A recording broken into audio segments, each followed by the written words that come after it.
এই যে ছোট ছোট বিষয়গুলো নিয়ে আপনি মন খারাপ করছেন, এই খারাপ লাগাগুলো একদিন মোটেও থাকবে না।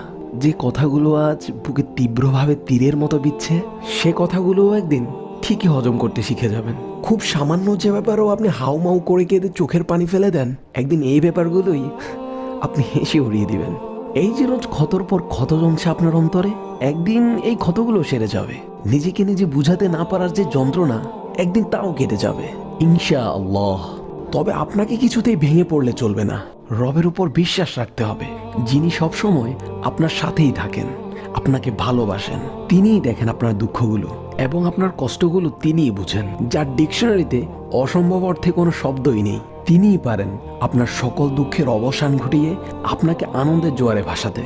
আপনি শুধু কিছু মুহূর্তের জন্য দাঁতে দাঁত চেপে সবকিছু সহ্য করে যান, কেবল তার কাছেই বলে যান, তার কাছেই সাহায্য চান, তার কাছেই কেঁদে যান।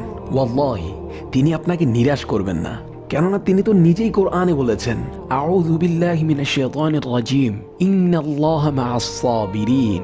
নিশ্চয় আল্লাহ ধৈর্যশীলদের সাথে আছেন।